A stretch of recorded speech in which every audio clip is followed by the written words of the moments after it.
Sa pagnanais na makahanap ng paraan upang maibalik ang buhay sa pamamagitan ng paggawa ng clone, pinamunuan ni Dr. Fuji ang isang ekspedisyon sa Guyana matapos makahanap ng ebidensya ng isang dambana na alay kay Mew, ang pinakamalakas ngunit sinasabing extinct na Pokemon sa mundo. Pinondohan ni Giovanni, ang pinuno ng Team Rocket, ang pananaliksik ni Fuji kapalit ng isang mas malakas at buhay na replika ni Mew. Gamit ang natagpo ang fossilized na pilikmata ni Mew, nilikha ni Fuji at ng kanyang team si Mewtwo. Nang magkamalay, isang naguguluhang Mewtwo ang nagtanong sa kanyang sarili kung sino siya, ano siya, at saan siya nagmula. Makalipas ang ilang sandali, tuluyang nagising si Mewtwo sa loob ng isang stasis tube sa isa sa mga laboratorio ni Fuji, kung saan pinag-aaralan siya ng mga siyentipiko. Binasag ni Mewtwo ang kanyang test tube, sinabi ni Dr. Fuji kay Mewtwo na nilikha siya ng mga tao at siya ay isang clone na mas malakas pa kay Mew. Nagalit si Mewtwo dahil mas itinuturing siya ng mga siyentipiko bilang resulta ng kanilang proyekto, kaysa bilang isang nilalang na may sariling isip at pakiramdam, kaya sinira niya ang laboratorio at pinatay ang lahat ng siyentipiko. Sinabi ni Dr. Fuji sa kanyang sarili na nagtagumpay siyang likhain ang pinakamalakas na Pokemon sa mundo bago siya mamatay sa kamay ng kanyang sariling likha. Pagkatapos, dumating si Giovanni sakay ng kanyang pribadong helicopter at nag-alok na tutulungan si Mewtwo na kontrolin ang mga kapangyarihan nito. Tinanggap ni Mewtwo ang alok at sinuotan siya ng isang baluti o armor. Sa mga sumunod na linggo, ginawa ni Mewtwo ang karamihan sa mga maruruming trabaho ng Team Rocket tulad ng paghuli sa mga wild Pokemon at pagtalo sa sinumang trainer na humahamon sa Viridian Gym, kabilang na si Gary Oak. Nang sabihin ni Giovanni kay Mewtwo na ang layunin nito ay paglingkuran siya at sundin ang mga tao, at iginiit na hindi kailanman magiging kapantay ng mga tao ang mga Pokemon, galit na sumabog si Mewtwo, sinira ang kanyang baluti at ang Team Rocket HQ. Nangako siya mula sa ibabaw ng isla kung saan siya nilikha, nasisimulan niya ang kanyang paghahari sa mundo. Samantala, naghahanda na para mananghalian sina Ash at ang kanyang mga kaibigan nang dumating ang isang trainer na nagngangalang Raymond at hinamon si Ash. Gamit sina Bulbasaur, Squirtle, at Pikachu, madaling natalo ni Ash si Raymond. Ang hindi alam ni Ash, pinapanood siya hindi lamang ng Team Rocket, kundi pati na rin ng isang misteryosong ikatlong partido. Gutom na nanonood ang Team Rocket habang kinakain ng mga bubuwit ang niluto ni Brock. Biglang may dumating na lumilipad na Dragonite na may dalang sulat para kina Ash at sa kanyang mga kaibigan. Naglabas ito ng isang hologram ng isang misteryosong babae na nag-uutos sa mga trainer na magtungo sa Old Shore Wharf upang makapunta sa isang kuta sa isla na tinatawag na New Island. Kinalaunan, habang namumuo ang isang bagyo, nakarating sina Ash sa Pokemon Center, kung saan matagal-tagal na ring nawawala si Nurse Joy. Ipinagbigay alam ni Officer Jenny sa mga natipong trainer na kinansela na ang biyahe ng barko patungong New Island. Sinabi naman ni Miranda, ang tagapamahala ng pantalan, na buong buhay na siyang nakatira roon at ang kasalukuyang bagyo na ang pinakamalakas na nakita niya. Nagkwento siya sa lahat tungkol sa kung paano namatay ang ilang tao sa isang bagyo maraming taon na ang nakalilipas, gayunpaman, ayon sa alamat, ang mga luha ng isang Pokemon ang nagbalik sa buhay ng mga tao. Hindi nagtagal, karamihan sa mga Pokemon trainer na binaliwala ang mga babala ni na Jenny at Miranda ay umalis sakay ng kanilang mga Pokemon para magtungo sa New Island. Sabik na sumunod sina Ash, ngunit walang sino man sa kanila ang may Pokemon na may sapat na lakas para harapin ang malalaking alon. Ang Team Rocket, na nakabalat kayo bilang mga Viking, ay pinasakay sina Ash sa kanilang bangka. Kinalaunan, tinamaan sila ng isang malaking alon at nabunyag ang pagpapanggap ng Team Rocket.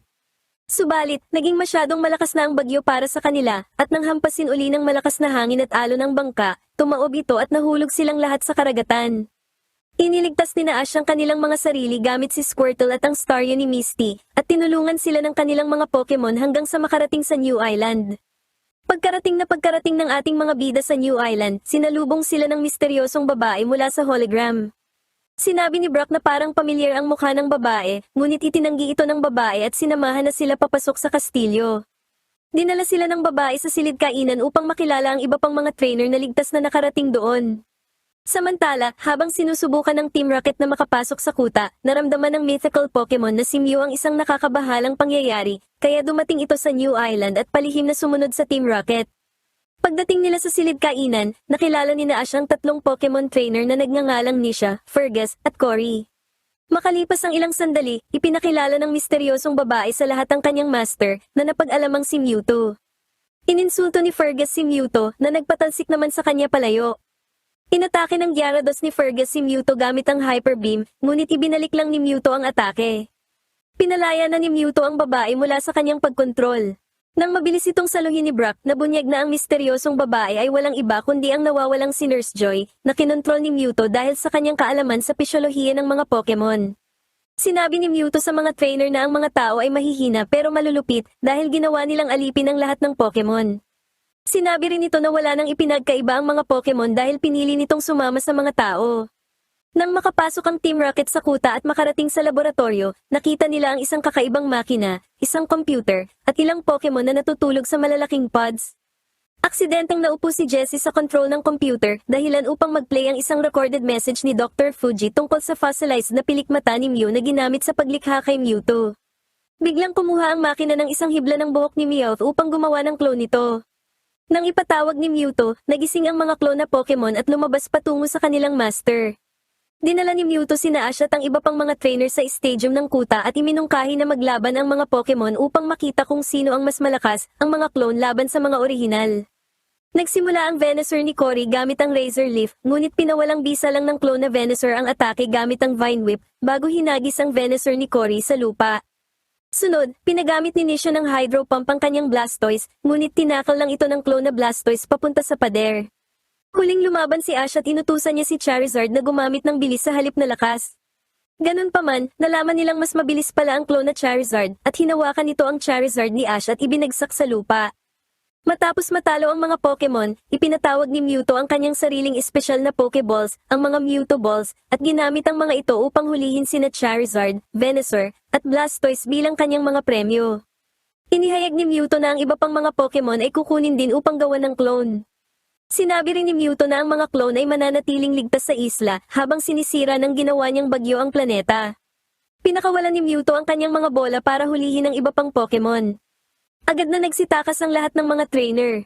Ang ilang Pokemon ay nahuli bago pa nila mapagtanto ang nangyayari, ang iba ay sinubukang takasan ang mga Mewtwo Balls, at ang ilan ay gumamit ng mga atake upang depensahan ang kanilang sarili. Gayunpaman, napatunayang wala rin itong saysay dahil halos lahat ng Pokemon ay isa-isa nang nahuli. Naisip ni Ash na magiging ligtas ang mga Pokemon kung ibabalik sila sa loob ng kanilang mga Pokeball, kaya ibinalik niya sina Bulbasaur at Squirtle. Ngunit wala rin itong silbi dahil hinuli ng mga Mewtwo Ball ang mga Pokeball kasama sina Bulbasaur at Squirtle sa loob. Iminungkahi ni Brock na buhatin ang mga Pokemon palayo, ngunit habang matagumpay na naitago ni Misty si Togepi sa loob ng kanyang backpack, hindi pinalad sina Psyduck at Vulpix at nahuli rin sila. Tanging si Pikachu na lamang ang Pokemon na hindi pa nahuhuli, kaya siya na ngayon ang tanging target ng mga Mewtwo Ball. Ginamit ni Ash ang kanyang katawan upang harangan ng mga ito at bigyan ng pagkakataon si Pikachu na tumakbo. Tumakbo si Pikachu papunta sa isang mataas na hagdan at gumamit ng Thunder Shock upang sirain ang ilan sa mga Mewtwo Ball. Sinundan ni Ash si Pikachu paakyat sa hagdan. Napilitan si Pikachu na gumamit ng Thunder Shock kada ilang segundo, kasabay ng patuloy na pagtakbo kaya naubos ang kanyang lakas. Bilang resulta, na-corner si Pikachu ng mga bola at nahulog sa hagdan. Tumalon si Ash para protektahan si Pikachu, ngunit bago pa man niya mahawakan ang kanyang kaibigan, tuluyan nang nahuli si Pikachu ng isang Mewtwo Ball.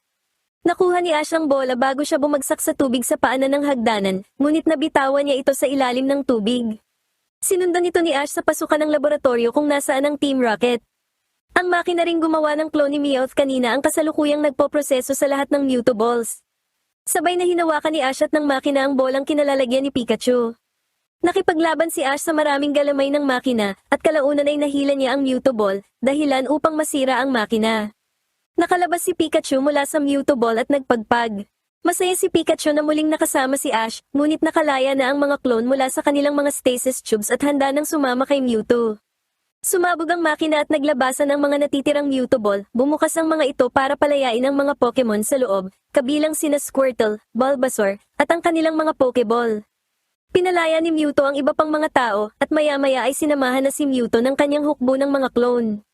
Lumabas si Ash mula sa usok kasama ang kanyang mga Pokemon at ang Pokemon ng lahat ng trainer, at isinigaw na hindi nila hahayaang magtagumpay ang plano ni Mewtwo. Sinubukan niyang suntukin si Mewtwo, ngunit pinabagsak siya ng force field nito.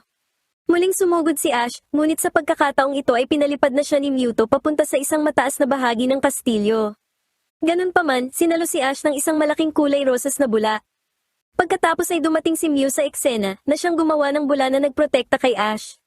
Biglang sunod-sunod na inatake ni Mewtwo si Mew gamit ang mga Shadow Ball, ngunit umiwas lang si Mew at tumawa. Sinabi ni Mewtwo kay Mew na siya ay clone lang nito, pero patutunayan niya na mas malakas ang mga clone kaysa sa mga orihinal. Pagkatapos nun ay hinabol at inatake ni Mewtwo si Mew hanggang sa matamaan niya ito ng Shadow Ball. Ganun pa man, gumanti si Mew ng sarili nitong Shadow Ball na nagpabagsak kay Mewtwo. Nakipag-usap si Mew kay Mewtwo, sinabing ang tunay na lakas ng isang Pokemon ay nagmumula sa puso, na isinali naman ni Meowth para maintindihan ni na Jessie at James. Sa inis, nagbato muli si Mewtwo ng Shadow Ball kay Mew na naiwasan ito, ngunit tinamaan ng pagsabog si Ash. Dahil hinarangan ni Mewtwo ang lahat ng special moves ng mga Pokemon gamit ang kanyang psychic power, nagsimula ang isang malawakang pisikal na labanan sa pagitan ng mga Pokemon at ng kanilang mga clone. Nakaligtas si Ash sa pagsabog, ngunit nasindak siyang makita ang lahat ng Pokemon na nakikipaglaban sa kanilang mga clone, lalo na si Pikachu na inaatake ng clone nito kahit hindi lumalaban. Walang magawa ang grupo ni na Nurse Joy kundi ang panoorin na lamang ang nakakalungkot na tagpong ito. Habang gulat din na nanonood ang Team Rocket, nilapitan si Meowth ng kanyang clone. Bagamat sandali silang naghandang maglaban, napagtanto nila na wala itong katuturan, at sa halip ay pinag-usapan na lamang nila na kahit gaano pa man magkakaiba ang mga nilalang, marami pa rin silang pagkakatulad sa mundong ito. Habang bumababa pabalik sa stadium, nakita ni Ash kung paanong tumatanggi pa rin si Pikachu na makipaglaban, kahit pa walang tigil itong sinasampal ng clone nito. Tumalon si Ash pabalik sa sahig ng stadium at agad siyang nilapitan ni na Misty, Brock, at Nurse Joy upang tulungan. Nakita nila ngayon kung gaano kakilakilabot ang ganitong uri ng labanan at naisip nilang hindi susuko ang mga orihinal at clone na posibleng hahantong sa kanilang kamatayan. Napagtanto ni Ash na kailangang may manindigan at tumangging lumaban tulad ng ginagawa ni Pikachu. Habang naglalabas sina Mew at Mewtwo ng malaking aura ng psychic energy bilang paghahanda sa kanilang pinakamalakas na pag-atake, si Ash, na natatakot at nagagalit sa patuloy na labanan ay tumakbo sa gitna nila, hinihiling na itigil na nila ang kanilang walang kwentang laban.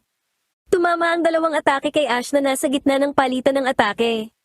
Nagulat si Mewtwo sa kapusukan ni Ash at tinawag itong hangal.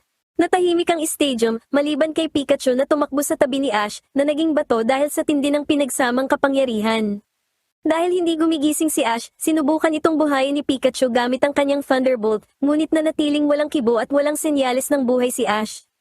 Nang maubusan na ng lakas, napagtanto na ni Pikachu na wala na ang kanyang matalik na kaibigan at nagsimulang umiyak. Umiyak din ang iba pang mga Pokemon sa stadium dahil sa dakila at matapang na sakripisyo ni Ash para sa kanilang kaligtasan. Nagsama-sama ang mga luha ng lahat ng Pokemon at mahimalang binuhay muli si Ash, ibinalik siyang muli sa pagkabuhay tulad mismo sa kwentong isinalaysay ni Miranda kanina. Matapos masaksihan ng lahat ng ito, sinabi ni Mewtwo na hindi mahalaga kung sino ang mas malakas, na parehong may halaga ang mga clone at orihinal, at hindi mahalaga ang sirkumstansya ng pagkapanganak ng sinuman, ang ginagawa ng isang nilalang sa kanyang buhay ang nagtatakda ng kanyang kapalaran. Sinabi rin ni Mewtwo na mas mabuting walang nakakaalam tungkol sa mga nangyari. Nang lumipad si Mewtwo, sinabi nito kay Ash na hahanap siya ng lugar kung saan sila at ang mga clone ay mamumuhay ng payapa. Dahil dito, binura sa isipan ng mga trainer ang lahat ng alaalang kaugnay ng pangyayaring ito. Pagkatapos nun ay biglang natagpuan na lang ng lahat ang kanilang mga sarili na bumalik sa Pokemon Center, na walang alaala sa kanilang naging pakikipagsapalaran sa New Island. Nakabalik na rin si Nurse Joy, na nag-alok sa mga trainer ng masisilungan mula sa bagyo. Paglabas sa pantalan, nakita ni Ash si Mew sa mga ulap ng matapos ang bagyo, at sinabi niya kina Misty at Brock na nang magsimula ang kanyang paglalakbay, nakakita siya ng isang misteryosong Pokemon, at ngayon ay naniniwala siyang nakakita na naman siya ng isa. Inisip ni Misty na imahinasyon lamang ito ni Ash, ngunit ipinunto ni Brock na baka totoo ito. Pagkatapos nun, naghanda na ang tatlong magkakaibigan upang ipagpatuloy ang kanilang paglalakbay. Samantala, ang Team Rocket, na nasa ngayon walang laman at lunti ang New Island at walang kaalam-alam kung paano sila napunta roon, ay nagandahan sa lugar at nagpa siyang magbakasyon doon.